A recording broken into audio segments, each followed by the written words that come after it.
What's up, everybody? Welcome into Good Morning Lambeau. My name is Clayton. You can check us out on Packernet.com. You can find me on Twitter at Packers_access. You can email us, PackersTotalAccess@gmail.com. Text us 865-658-5824. Joining alongside Tim live in Green Bay. We got Emilio, believe it or not, is up and at it right here in Tennessee. And we got Carly Ray on the line with us as well. How's everybody doing this morning? We good?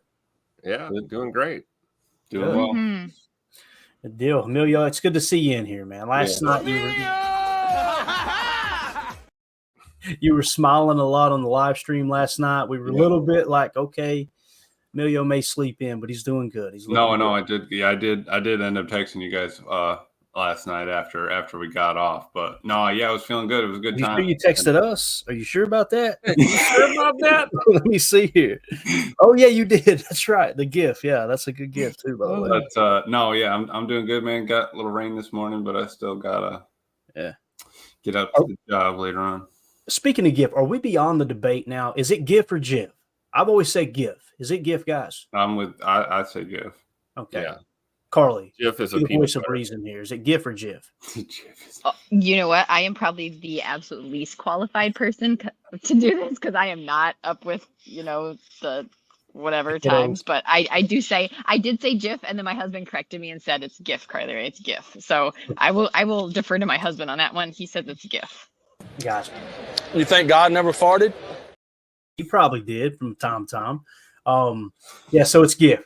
Tim, you slapped me in the face with a little bit of news that went completely by me yesterday, this morning. Why don't you tell the listeners, the viewers, and Carly, you could chime in too. You guys have kind of read the article extensively. It sounds like Packers Wire was hitting at something yesterday, and Matt Schneidman leading the charge there too. What did you uncover, man?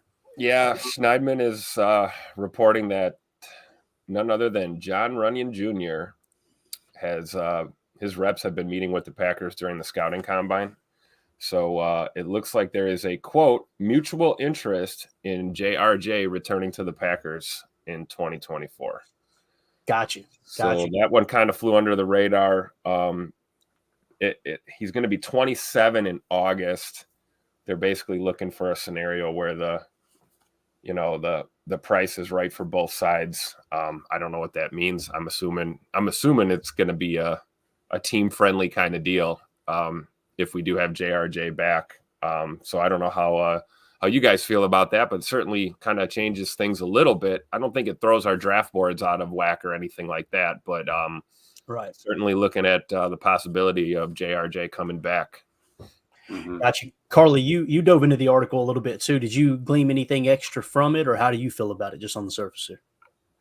Well, I was actually really impressed with how Zach Cruz, I think, is the one that wrote that article, like how he was able to get enough information for an entire article out of what was essentially just a tweet by Matt Schneidman, because there's no article on The Athletic about it as of yet. So I really think it was just kind of a, hey, Matt overheard that that Runyan's new agent had met with the Packers and tweeted about it, and then Zach put the news out there with a bit of background information. So I don't know. We'll see what happens. It seems like it's still very up in the air. I wouldn't read too much into it.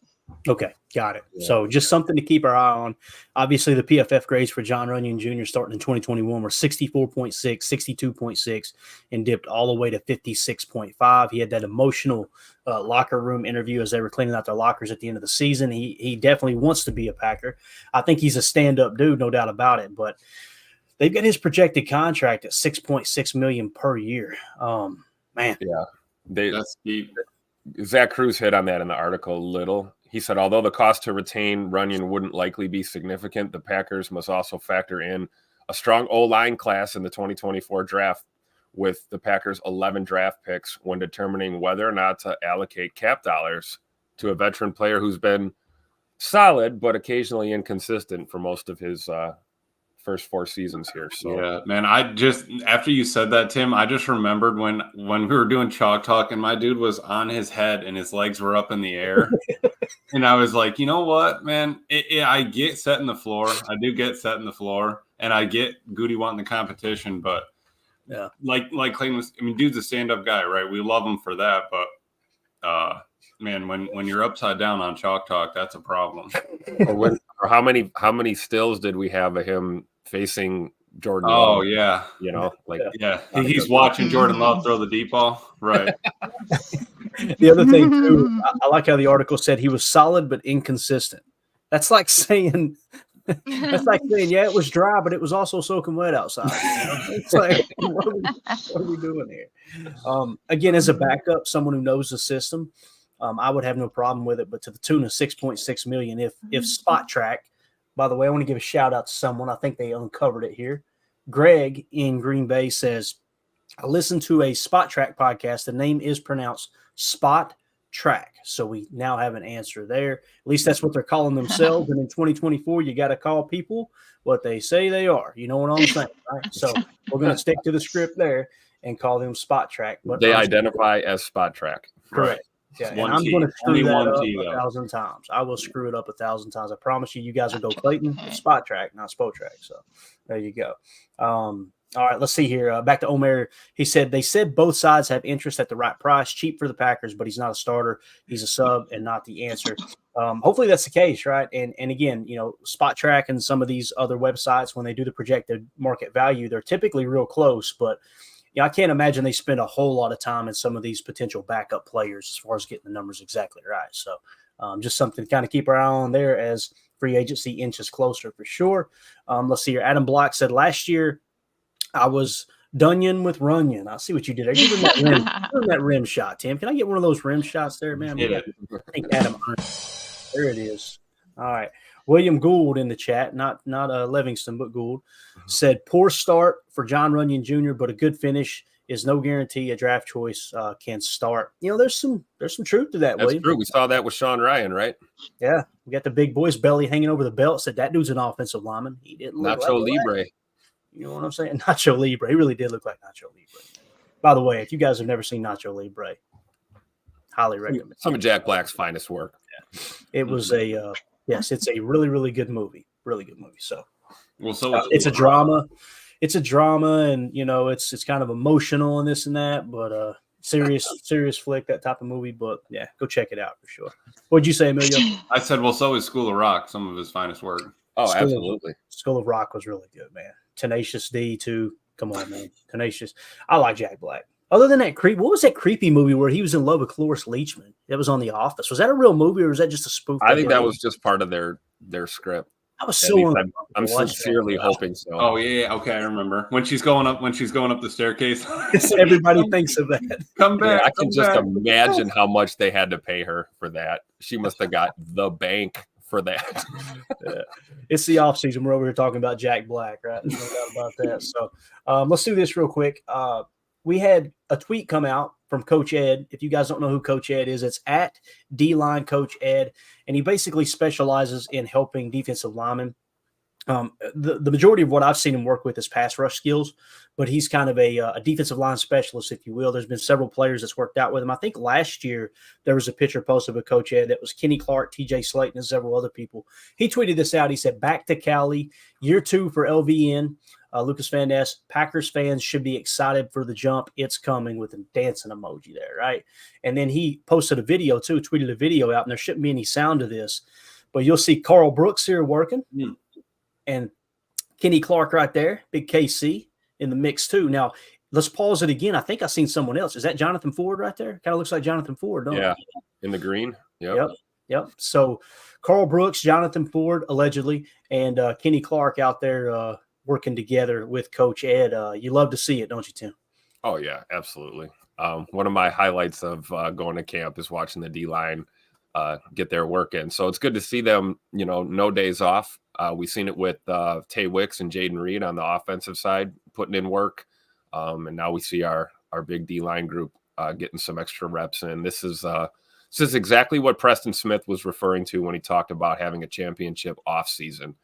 He really stressed that with a lot of the guys on the team. So clearly the message was received, because we're seeing a lot of these tweets and these I don't want to call them reports, but little video shots of guys doing their off-season program, which is good to see, because they could be at home with a few daddy sodas hanging out with Emilio, but instead they're putting that work in. Yeah, I got to get me a pair of these shorts, Amelia. I bet you were wearing shorts like that walking down the Alcoa Highway at 2 a.m. this morning. Dude, that's the truth. Those are kind of fresh, actually. I mean, Kenny's got the style, but I love to see it, and I'm excited to see Carl Brooks. I'm excited to see LVN, the rookies that didn't have to go through all that draft process this year, actually being able to work out this summer and get better. So it's exciting. You see how fast his hands are. Oh, it's crazy, man. Crazy. Yeah, what do you think, Carly? Pretty cool seeing the guys get together here in the offseason, get some work in, right? Yeah, it is. It is pretty neat. It's fun to still feel engaged and like they didn't just disappear off the face of the earth when the offseason came. So yeah, it's good to see them working out and having fun. Like we all would, right? If you had to put your body through that, I would just disappear, man. These guys would stay at it, though. No doubt about it. All right, let's see here. William Gould in the chat said, Ryan took 3 years and we still have questions. So why do we think a draft pick can just step right in? Who's he talking about? Ryan? Ryan who? Sean Ryan. Sean Ryan. He's been with us 3 years already? Well, yeah, this would be his 3rd year, I believe. Gotcha. Okay. All right, cool. Yeah, we'll see how it goes, man, for sure. There's no. Can I add something about that? Yeah, I just learned. Mm-hmm. So I guess the agent that he hired, that John Runyan Jr. hired, is Drew Rosenhaus, and he's got a whole like business doing this, this sort of like negotiating stuff. And I guess he's known as pretty prolific in getting good deals for his players. So I really hope that the Packers resist the pressure to overpay, but just pay what he's worth, what they want. Isn't that Aaron Rodgers' agent? Drew Rosenhaus. No, that's David Dunn. Drew Rosenhaus is the OG. Drew Rosenhaus, to give you guys a good snapshot of who he is, and I'm not dogging him. He's one of the best agents in the history of the game. He was Terrell Owens' agent through the whole debacle of him doing crunches in his driveway and all that, right? So that's the advisor. If you guys go watch Jerry Maguire, Drew Rosenhaus was actually the advisor in that movie to kind of feed them information on how the agent's everyday operation works. If you've never seen Jerry Maguire, go watch it. Bit of a love story, but really, really, and I'm being serious. Unlike I was joking with Nacho Libre, but just kind of a love story. But it takes you behind the scenes of an agent and his friendship with a player and all that, and kind of an agent waking up one day and feeling guilty for taking advantage of people and that whole law degree and everything behind the scenes. So really good movie, man. I think it came out back in the mid-90s. I remember watching it as a kid. It was one of the reasons I wanted to get into business management, more specifically sports business management. So yeah, really, really good flick there for sure. So yeah, with that being said, does anybody got anything they want to hit on before we dive into some of the other topics I've got here? We got the free agent tracker pull up. We can kind of roll through the league real quick and see exactly what's happened in that regard. But Tim, Emilio, Carly, anyone, do you got something you want to hit on before it gets buried here? I'm good. Do it. All right. Cool. Let's go here. Let's see here. Omer in the chat says, saw your post. Clayton said Reggie was the best free agent signing ever. Chris Jones could be the second, with the silly emoji there. Chris Jones, hey, man. It's just the when Reggie came in, Reggie was he was instantly the best player. In my opinion, he was the best player in the league, right? I don't think Chris Jones is on Reggie White's level. Not that you're saying he is, Omer, but with Reggie, though, I think it was very, very different. Very different. Chris Jones, approaching 30 years old, obviously had some issues in the past as far as trying to hold out for this, that, and the other. But we'll see what happens, man. I personally am not interested in Chris Jones just because of the age. If it was 3 years ago, absolutely, and he was playing at that level. But for me, I would have to respectfully disagree there. Let's see here. All right. William Gould, Clayton, if you let your hair grow a little bit, you would look a lot like Goody. I don't know if that's a good thing or a bad thing, my man, but we're gonna keep shaving off the sides here and try to make the. I agree, William. That's a good take. I agree. You sure about that? There's a key when you got a tadpole head like mine. You got to shave the sides and try to make it look skinny. You know what I'm saying, Emilio? You got to keep it shaved off the sides and give that illusion that you don't have a pumpkin head. But that's a story for another pod there. All right, let's do this. Let's go around the league real quick. You guys good with it and just kind of see what's going on with free agency as far as these last second cuts. So we're just going to go team by team real quick, rattling it off. You guys stop me if there's anything you want to hit on, but we're just going to go, like I said, through the whole league here, the most recent transactions that kind of impact free agency. It says the offensive tackle Ryan Bates traded to the Bears in exchange for Chicago's 2024 fourth-round pick. So they traded with Buffalo for offensive tackle Ryan Bates for a fourth-round pick. Scroll down to New England. Obviously, Kyle Duggar got the transition tag. We go down to the AFC North, the Baltimore Ravens. Nelson Aguilar, wide receiver, signed a one-year extension with the team. Defensive lineman Justin Matabuke received the franchise tag, all right, for $22 million. The Cincinnati Bengals franchise tag T. Higgins, which is $21.8 million. Scrolling on down, you'll see several teams don't have any news. That's great. Tight end Dalton Schultz with the Houston Texans is re-signing on a 3-year, $36 million deal that includes $23.5 million fully guaranteed. The Indianapolis Colts slapped the franchise tag on wide receiver Michael Pittman for $21.8 million. You see a trend going across the league that there's receivers getting hit with that franchise tag. So you can tell the market is still blimped in the wide receiver room.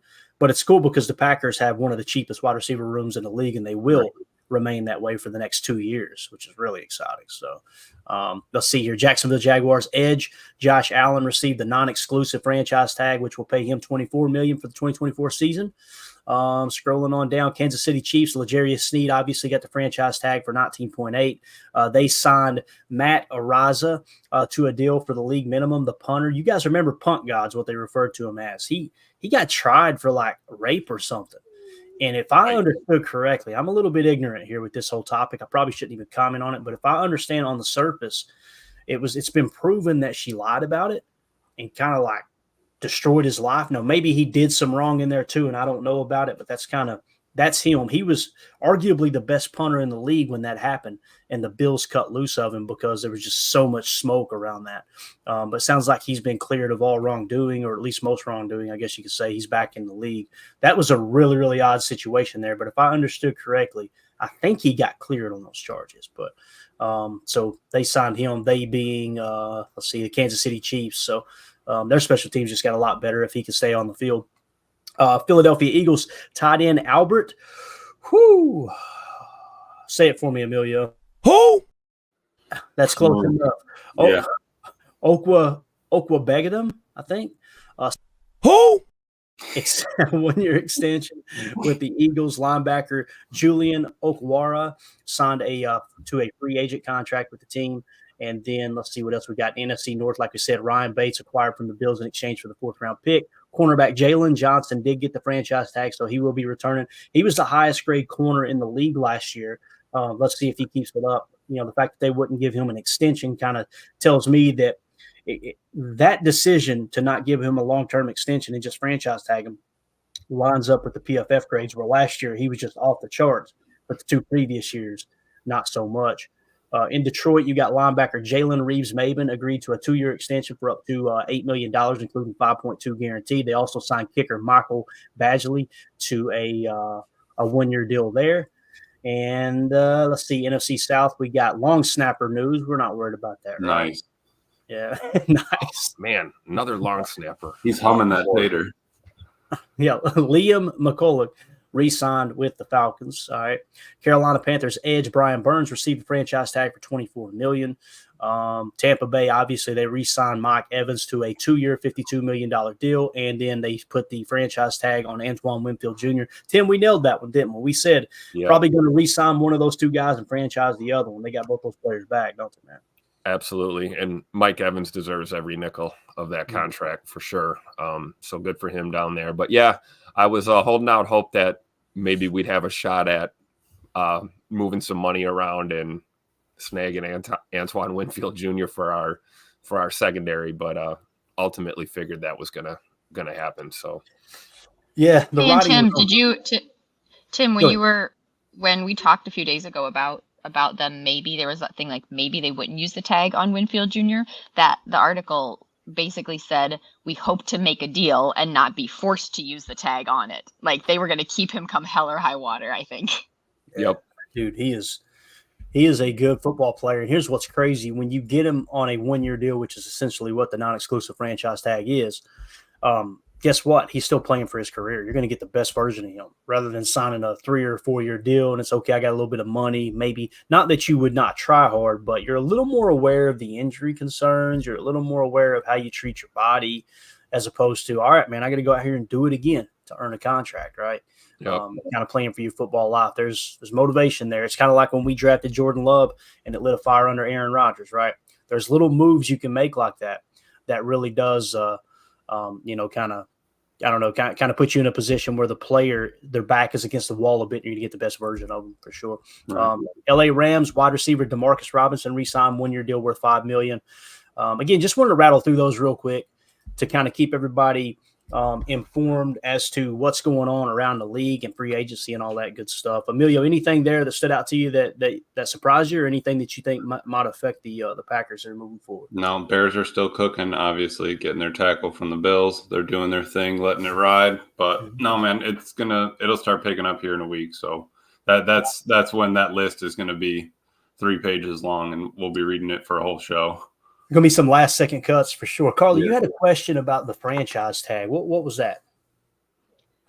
So this is, I guess, for the people that still feel pretty new to figuring this stuff out. But why would a team not use the franchise tag? It seems like quite a benefit, but to have, I think, only 9 teams actually use it. What is the reason to not use a franchise tag, at least on somebody that you know you want to keep?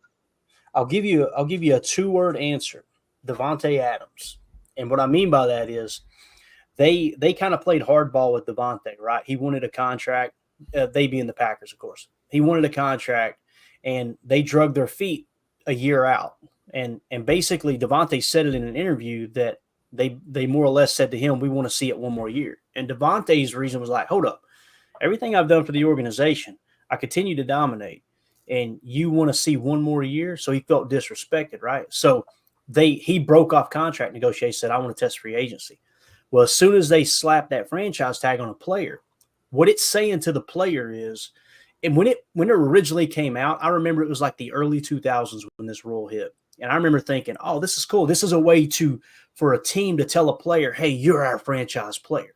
It's actually quite the opposite. Yeah. It's pretty common practice in business, right, Emilio? Yeah. Typically, if somebody's peeing on your leg, it's probably not raining. They're going to tell you it's raining, but it really ain't raining.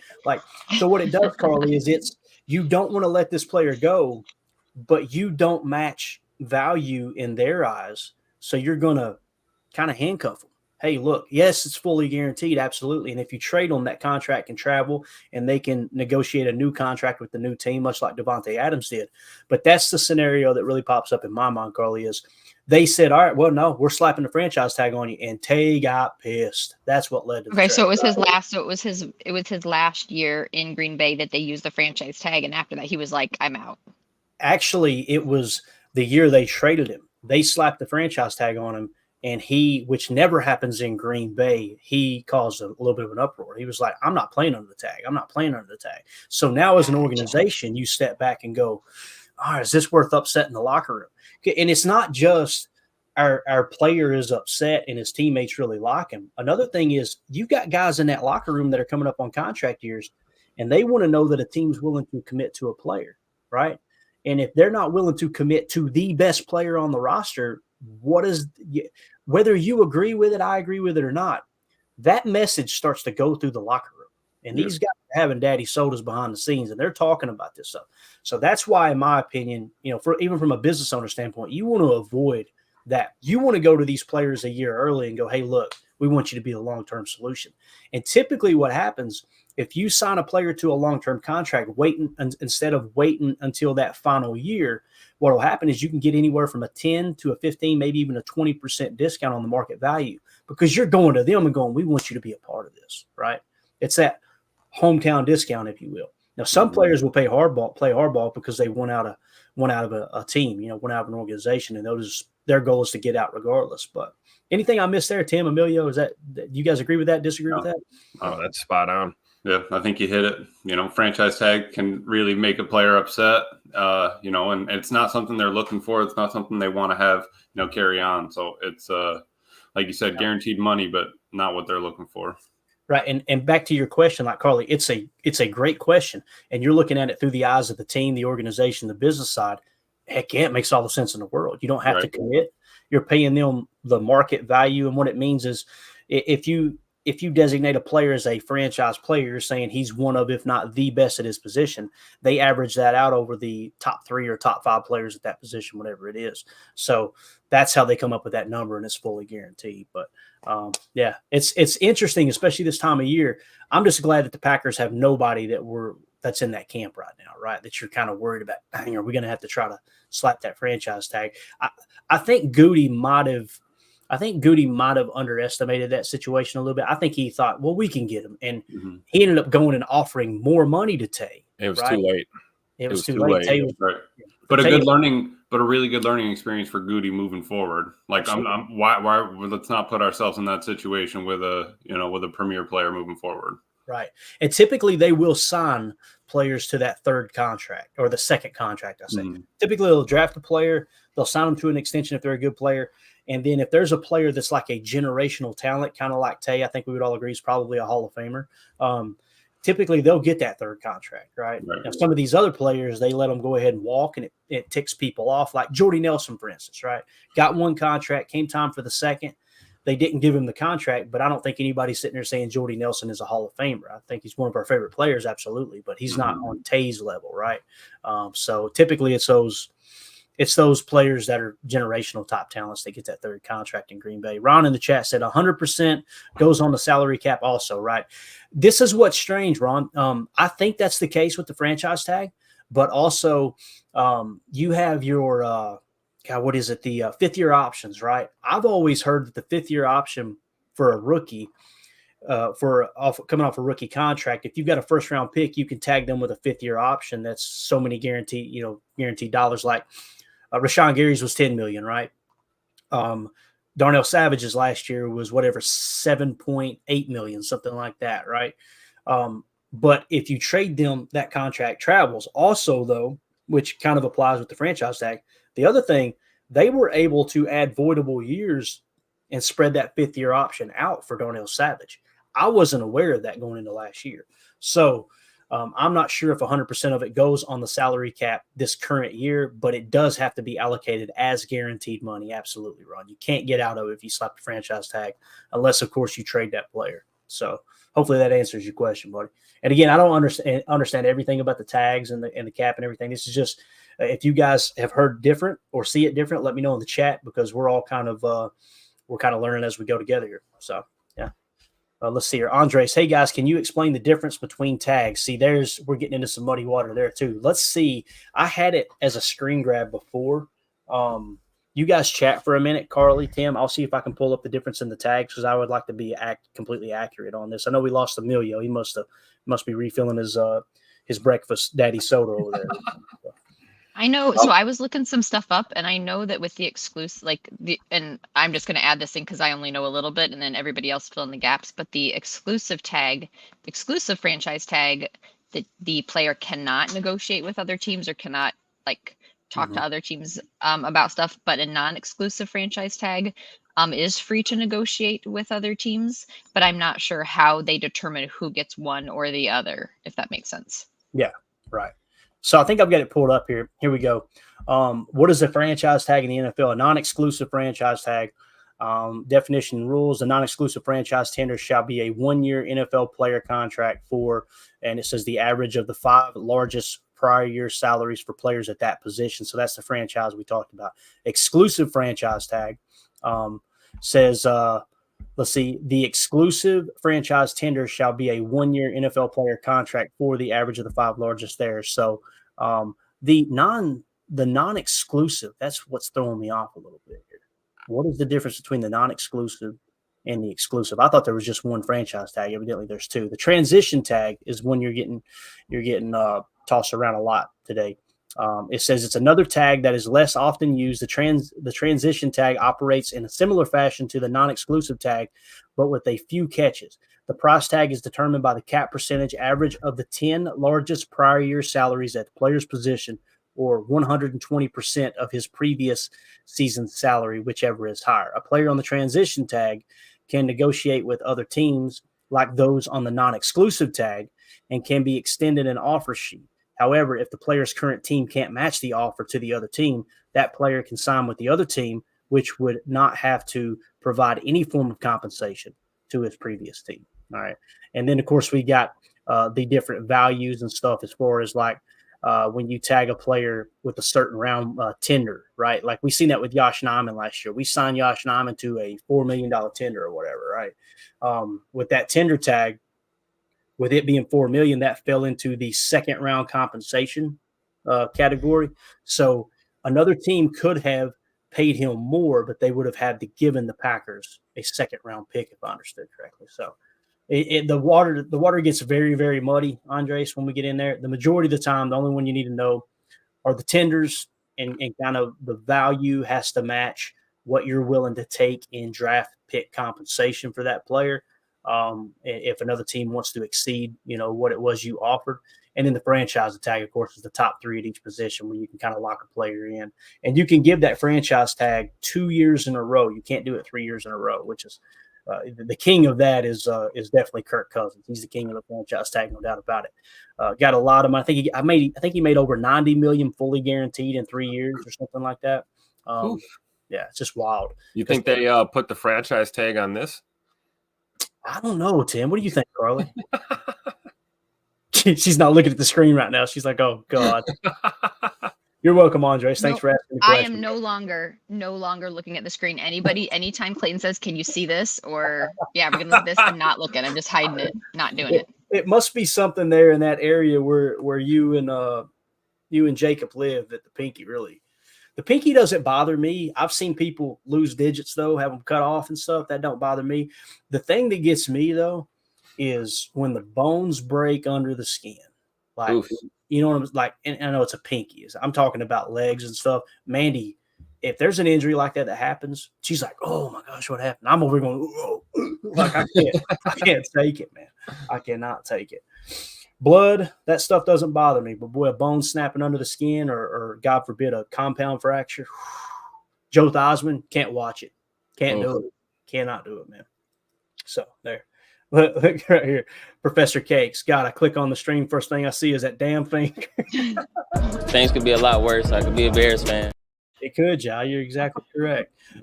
We got a video here on the wide receiver room, and we got a video on the history segment. I think we should hit the wide receiver room. If we got time, we'll hit the history. You guys good with that? Yeah. All right, cool. This was from Packers Daily. Obviously, you can find it for free on Packers.com. Their Twitter account tweeted it out too. Go give it a like, share, all that good stuff. Retweet it, re-exit, whatever you want to call it.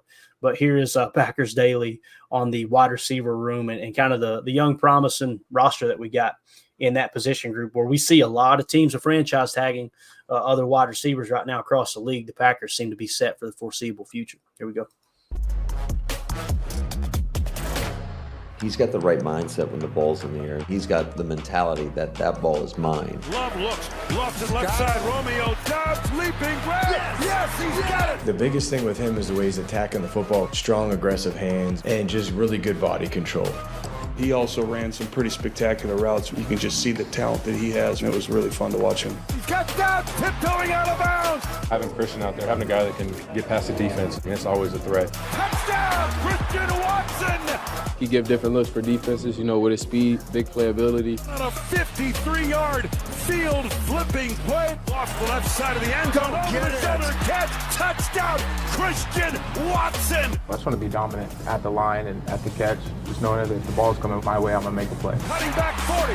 He's to the 35, 30. He's to the 20, 15. Pulled down from behind. Rushes on. Love waits. Fires. Right side end zone. Leaping grab. Watson. And a sensational grab. Romeo Doubs and Christian Watson have flashed explosiveness in their first 2 seasons. The pass-catching pair has collaborated for over 2,000 yards and 25 total scores.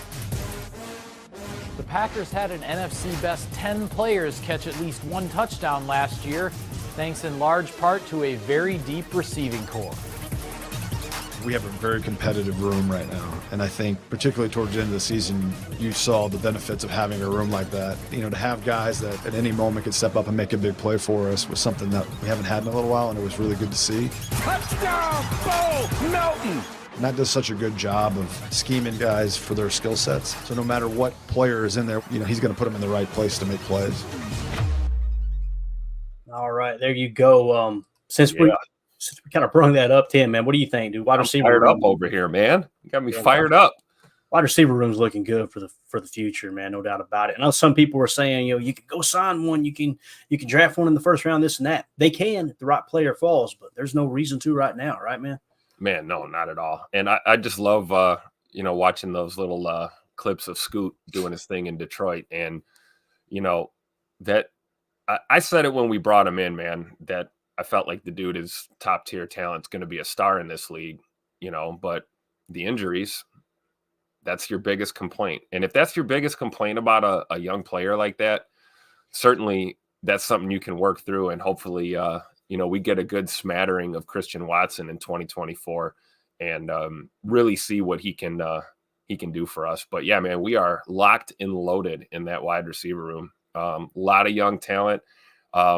Malik Heath is a name that comes to mind right away that I'm really excited to see 2024 for him and what he can do to contribute. Probably a little lower on the depth chart, but certainly a guy that can fill in when guys are out and has proven to be excellent in the run blocking game and as well as, making some crucial catches on third downs. I really like Malik Heath. Emilio just chimed in the chat. He said he can block. Yes, he can. So yes, he can. Omer in the chat says 8 competent wide receivers in that room, plus the tight end room, be great too. Got to bring Tyler Davis back though and cut DeGuara. I'm okay with Tyler Davis coming back on a minimum contract. I think that it's wild going into that year where he hurt his ACL or whatever it was. I think it was an ACL, had the leg injury, knee injury, whatever. That's a guy that here's a guy that Matt LaFleur absolutely loved. I mean, he bragged on him constantly, right? So I think that would be good depth. If you approach it that way and you bring back Tyler Davis, you get Ben Sims back too, which graded out like a 60 on a PFF, which held his own as a player just picked up off the scrap heap. You kind of got a full tight end room, and now you can play with the house's money. If a great prospect falls right in your lap and you want to take him and you add even more depth to the tight end room, maybe that opens up some things like what Kansas City likes to do with the 13 personnel, right? Yep. Now, the problem with that, and the same problem with 12 personnel, you got to take one of those awesome young receivers off the field too, but everybody needs a breather every now and then for sure. Carly, what do you think about the wide receiver room? You got any comments there on that video or anything regarding it? No, I'm just excited. I'm excited about it. It was real fun last year, and I cannot wait to see what they do coming up this year. And I don't really think they need to draft one, but we went into last season thinking that we were just totally set at offensive line. Like we were like ready to go so deep, and then it was like we were scraping the bottom of the barrel. And so I'm like, you know what? Whatever Goody thinks we need, if we need another one, I am okay with that. I want options, guys. I want options. Yeah, absolutely. Yeah, and that's the way Goody's looking at it. I think it was Ron Wolf talk about it. No, it was in a Bill Walsh book, a book that was written with a guy helped Bill Walsh write it right before Bill Walsh passed away. And I was listening to the audio book last summer, which I kind of get caught up on my audio books and my reading during that dead time, right? And that's why you get a lot of history segments in the off season with me, because that's the stuff I'm diving into, trying to understand the foundation of the game. But he talked about many things like that. Bill Walsh did, about just building it from the ground up, building behind the scenes, what it takes to keep the bottom half of the roster healthy and strong. I think he had a goal to sign. It was either 5 or 10 players before the start of the season. After the draft, his goal was to find it was either 5 or 10 players, not just to put on the roster, but that he would be convinced would make his team better. So like these 5 or 10 players are going to compete for roster spots with our current roster. Like he set those goals. Some GMs, I think you can see it. Some GMs go into going after the post draft period there, and they're like, okay, we're set. Let's go into camp. Bill Walsh wasn't sleeping on his laurels, man. That dude was constantly looking for players behind the scenes to make his team better, no doubt. Badger Trio said Jaden Reed not being in the Rookie of the Year talk was wild to me. I agree. I hate to be that Packer fan that says there's some bias kind of, against the Packers, but Matt LaFleur never being mentioned in Coach of the Year. It just seems like, to me, the national media does have this vendetta against the Packers. Yeah. And I don't understand it because the Packers are the crown jewel of the National Football League. If you go back and watch in the 60s some of the old NFL films with, I think it was Burt Bell was his name, was the commissioner at the time. They were so proud of the Packers and how important it was for the Packers to be a part of the National Football League. It's why George Halas helped from time to time for them to get them out of financial struggles. And the fact that the national media just completely craps on them every year, it'll happen again this year. It will. I tweeted a video of Kyle Brandt going on his little rant right before the Chicago Bears game. And there was many people say, he's a Bears fan. It's not that big of a deal. Flush that. He is on the NFL Network. He's on the league's show, right, for Good Morning Football. And he's on there saying, Justin Fields, go in there and burn down Lambeau Field. And it's like, what are we doing? I'm tuning into the NFL Network to get NFL news, not get a stupid Bears fan having his freaking mustache shaved live on the air, him dancing around acting like an absolute moron with a saber in his hand, which, by the way, Angry Runs used to be one of my favorite segments. Now it's so cringy, I can't even stand to look at it. I got to change the channel every damn time. It drives me insane that that's supposed to be the NFL's. I don't go on there expecting people to prop the Packers up and be Packer fans. I just don't understand the whole approach of, the bias on a network TV show.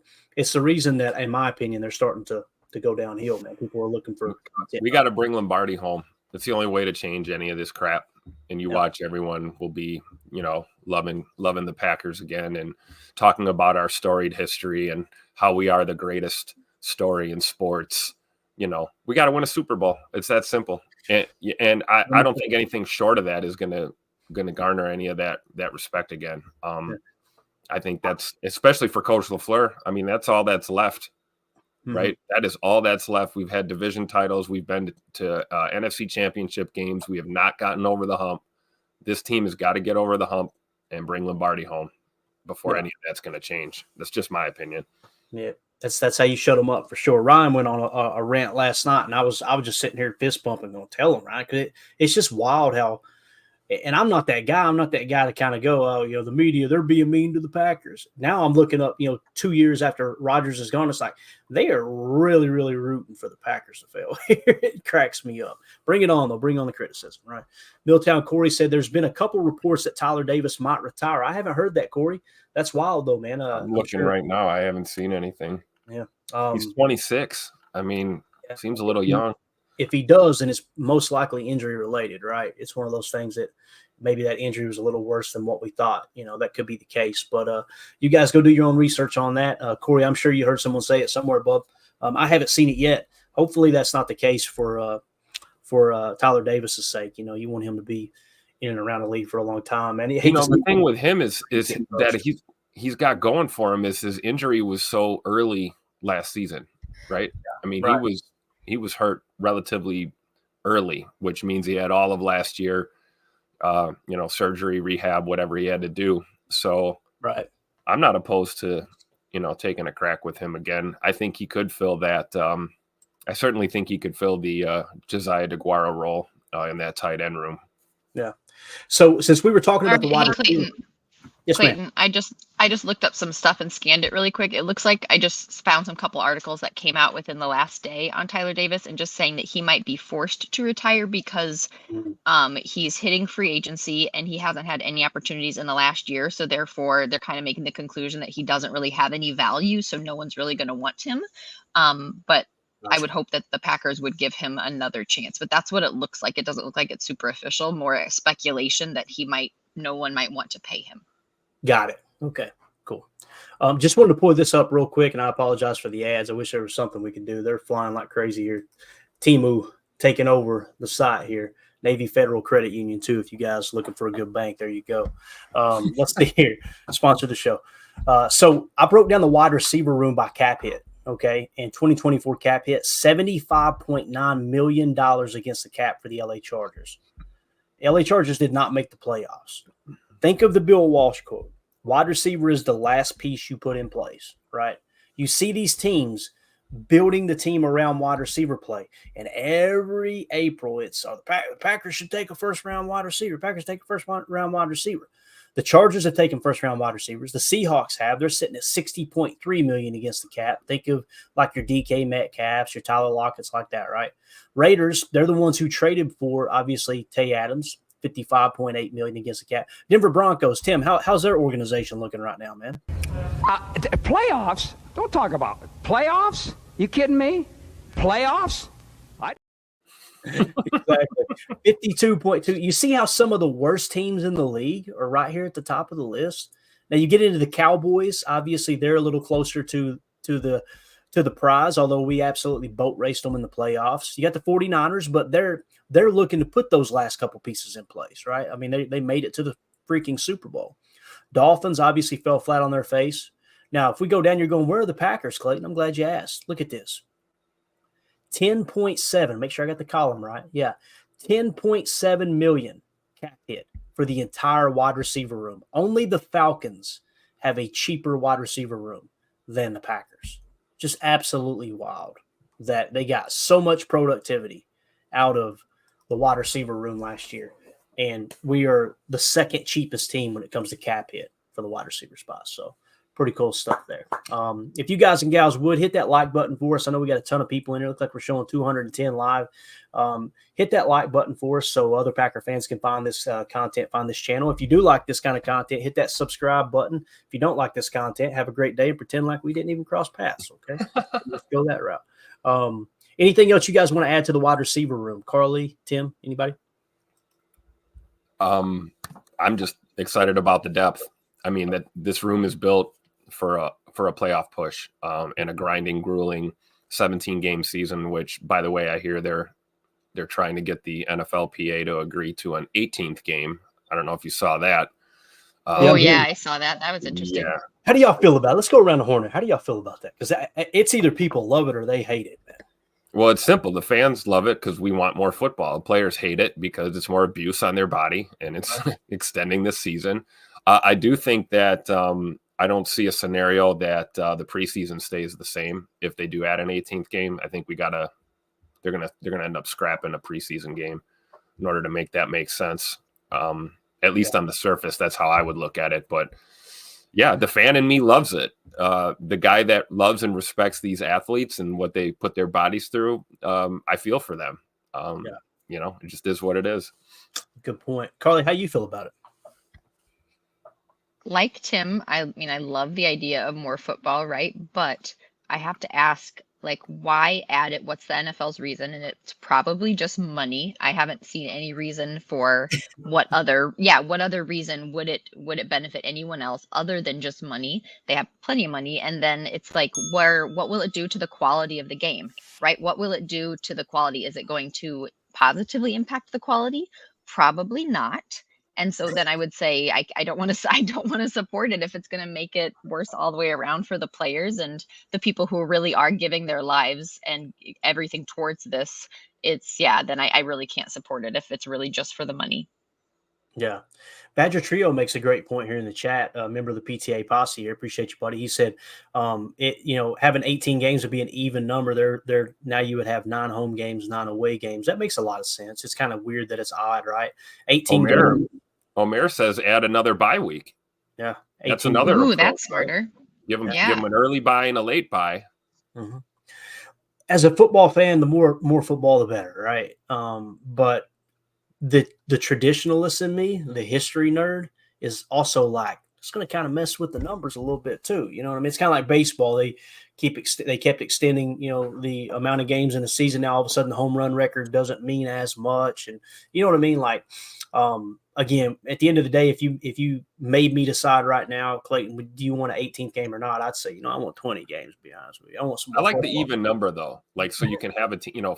It's impossible to finish 500. You're either below or above it. With the odd number. So, hey, maybe we know they're not going to go back to 16 games. So, the next even number is going to be 18. Back to the tag talk. Boz said we should franchise tag A-Fan. So, we'll hit A-Fan with the knucklehead tag there. How about that? We'll go that route. Exclusive rights. Omer in the chat earlier said lots of strong cornerbacks and safeties available for short and free agency this season. We made a list yesterday, guys, and we keyed in on the positions of need: safety, linebacker, and corner. And we came up with 1, 2, 3, 4, 5, 6, 7, 8, 9, 10, 11, 12, 13 players on the defensive side of the ball. 13 players in just 3 positions that we would be okay with the Packers signing. We kind of looked at them and said, hey, I can see this signing here. At the top of the list was safety Xavier McKinney at $13.5 million. He's only 25 years old. Second on the list, and this is organized by cost, projected contract value, which on the surface would make you think these are the most valuable players, therefore they're the best players. We know that's not the case in most cases, but we'll list them in this order of importance here. Linebacker Frankie Louvu, $10 million, 27 years old. Linebacker Azeez Al-Shaair, $6.75 million. He's only 26 years old. Safety Geno Stone, $6.5 million, only 24 years old. That's one of my favorite free agents. Linebacker Blake Cashman, $4.2 million, 27 years old. Keyshawn Nixon, cornerback, obviously slot corner, kick return specialist. They've got his projected value at $4.2 million, 26 years old. Which it's cool. I was thinking he was a little older than that, Tim. He's still a pup, man, 26 years old. You get him on a 3 or 4 year deal as a returner. Going to be good for a while. Bobby Wagner, linebacker, $4 million. He's 33 years old. Safety Brandon Jones, $3.38 million at 25 years old. Linebacker Tyrell Dotson, $3.2 million, 25 years old. Safety Alohi Gilman, might be my favorite of all of them because the price, $2.6 million. He played for Ansley, who was the DC out there with the LA Chargers, who's now our defensive backs coach, our pass game specialist, or coordinator, I should say. 26 years old, Alohi Gilman. You get him on a 3 year deal, you're going to get his best years of ball. A guy who's familiar with the DB coach now. I think that would be a good signing at $2.6 million. Linebacker, I think I've heard some people say Sean. I've heard other people say Sion Takataki, $2.5 million. He's 28 years old. Linebacker Anthony Walker, $2 million, 28 years old. And then our very own Rudy Ford, 28 years old. There's not a projected market value. We paid him $1.5 million last year. You add a little bit of inflation, I'd say you could probably get him for $1.7 million. So there's plenty of people to choose from, Omer. I think you hit the nail on the head there, man. The question is, how aggressive is Goody going to be in free agency? And I think the next couple of days leading up to the legal tampering period, which starts on March the 11th, you're going to see how aggressive he is with moving these contracts around a little bit, Tim, Carly. That's going to determine. I think it's going to be kind of a real look into the future of free agency of how aggressive Goody's going to be, man. What do you think? Yeah, I agree. I definitely agree with that. Mm-hmm. What about you, Carly? You think we're going to go shopping this offseason? I think precedent. There have been times, right, when Goody in the past, when Goody has, gone shopping, has done some big moves. I don't know if all the things are in place for that to happen this season because I feel like it happens less often than not. So I have no idea. I'm just gonna have to wait and see. Got it. And you had a comment here that you wanted to hit on. You said you remembered about Mark Murphy's letter this week about a possible kick return change. Is that right? What is that about? Yeah, we can switch to it if you want. Oh, God. What? Just get rid of it already. We hate changes, though. We already know where we're heading with this crap. Just give him the ball on a 25 after a score and just get rid of the kicking game. Carly, what did it say? What did the letter say? He wasn't catching any flack, was he? Well, I don't remember what the question was, but I thought the answer was good. To not, say the whole thing, but basically the idea is that the whole changes of the kick return has come about because the kick return technically is one of the most dangerous times in the game. And what he was saying is that these changes have not, all they have done is reduced the number of kick returns. They have not actually made it safer by the numbers, which makes sense, right? I think we could have seen that coming. But what he said is that that some of the changes now, they really are trying to design it to make it safer, but allow for more kick returns to make it more exciting. They want to keep the exciting part. Like Mark Murphy in his letter seemed very convinced that they want to keep the kick return as an exciting part. And so there's moves to make it come back more exciting and safer, which involves switching to something more like the XFL does, where certain players have to line up 5 yards apart. But also I have not watched the XFL, so I don't have a context for this to really explain it well, but something about moving closer to the way that they do it there to allow for some actual kick returns that would still be good or exciting. And he says, the owners would have to vote on it, but it was kind of cool to hear that there is attention being paid to improving the quality of that as opposed to just phasing it out. Yeah. If I had been better prepared, I could have had the video from Pat McAfee's show yesterday where he broke it down. Him obviously being, I think PFF had him as the number one punter of the decade when he played. So whether you like McAfee's attitude or not, and I know he can be self-promoting at times and this and that, he kind of broke down some of the new rule changes. And it surprised me because the league was expecting there to be more explosive plays on the kick return, even though they added the touchback rule. This is according to McAfee, of course. And he's saying that this new rule change is exactly what you were just talking about, Carly. They're trying to get more explosive plays involved with the kick return, but they're just trying to do it in a safe manner where the players have to line up closer to each other. There's some kind of target zone they got to hit the ball into. I didn't understand everything exactly. It probably would have been better to just play that clip. But again, I didn't know we would be talking about this. I've got it pulled up on CBS NFL.com here. What do you see? Kick and return teams would line up on the receiving team's 40 and 35-yard line, respectively. Neither team could leave on the kickoff until the ball reaches the target zone, which is the 20-yard line to the goal line, similar to the kickoff in the XFL employed in 2023. Another change would be teams can only attempt onside kicks in the fourth quarter, and if they are trailing, that's another proposed change. When is the last time we've seen an onside kick recovered successfully? I'd like to pull that stat. Very good point. This is just, I don't know. And anything, you're going to lose me when we hear about rule changes trying to make a game that's inherently dangerous safer. I don't think you're going to make NFL football safer by screwing with the kicking rules. The kicker in me is a little biased. I felt like back in the old school days when you kicked off, we kicked off from our own 25 for a while, or 30-yard line. Now we've moved up to the 35. We're talking about moving up to the 40. Return game was more exciting when you had balls that were in play and returnable. I think a lot of this is just going to result in automatic touchbacks and not anything more explosive or exciting, And they keep saying that's what they're going for is more excitement, more explosion. But I just don't see how it could play out that way. William Gould in the chat said, get rid of Thursday night football if you really care about player health. See, that's the thing. Like, amen. Yeah. And that's where's that applause? What? There it is. Congratulations. So what you're seeing is the league on the surface are trying to go, we care about the players. We want to make it safe. We want to make it, but we don't want it to interfere with our money. So they've got to look at a way to, all right, how do we appear as if we're focused on safety? What's the one thing that people care about the least in football? Probably the kickoff. That's what we attack. And that's why Pat McAfee has been so vocal in hating it, because obviously he made a living. There's a lot of people that make a living in special teams. I just think the game is so good. The game is so good. You don't have to change anything. Now, as far as the Thursday night football stuff, I agree that if you really care about players' health, don't make them play on a short week. But if you're asking the fan, I wish we had football one game every night of the freaking week.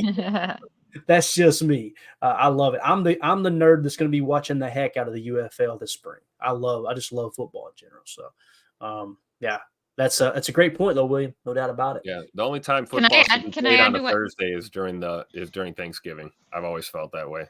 Yeah, Thanksgiving is a tradition. Go ahead, Carly. I was going to say what Tim said about, like, you're not going to be able to make it safer. Like, if they want more explosive plays, explosive equals speed and distance and acceleration. And when you get guys that are that big running that fast, you're going to have injuries. I agree. Like, you can't, how can you have safer explosive plays without, it just seems like an impossibility unless they went back to the leather helmet. So everybody protected their heads more on their own instead of thinking they were invincible. Maybe then the leather helmets actually would help them protect more because they wouldn't be stupid about running into each other. Yeah, no doubt. I don't know. It's an odd time, and there was a time too, like when it comes to player safety. I told you guys this. I was going, shut up, let's just play, quit being a bunch of babies, And then when I started seeing the information coming out about the suicide rate with the concussions and stuff, it smacked me in the face. And maybe I'm just getting old and soft. I don't know, but that's why I love the things that they did. The league took the Heads Up initiative. You start training younger players early on how to right? Stop lowering the head. That stuff I'm 100% behind. But screwing with the specifics of the game, I don't see that making any impact. Reef in the chat said Nixon be like, quote, coach, I know it's in the end zone, but it's me, coach. That got us in trouble a little bit early in the year last year. Listen, I was excited as anyone for Keyshawn Nixon, but there was a couple of times he took that ball in the end zone, and I was cussing old Key. I was going to keep it in the end zone, for God's sake. I'm tired of starting at the 18. What are we doing here? But, that's the other thing, too. That's a big one for me, Doug. Doug says mandate grass, ban turf. I think every single football game should be played on grass. I also think every single football game should be played outside. I'm just hopeful. I cannot stand dome games. It drives me crazy, man. I can't stand to watch indoor football. Now, if you got a retractable roof, makes it a little more tolerable.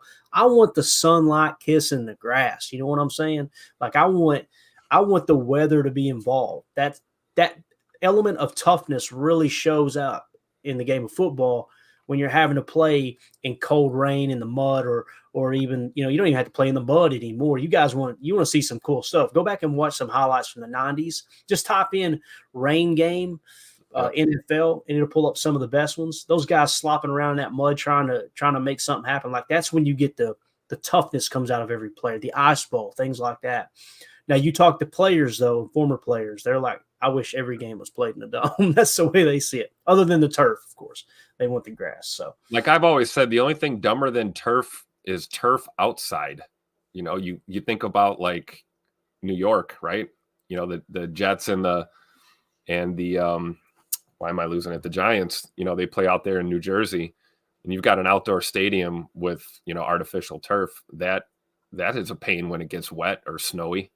It becomes basically an ice skating rink out there. Yeah, definitely.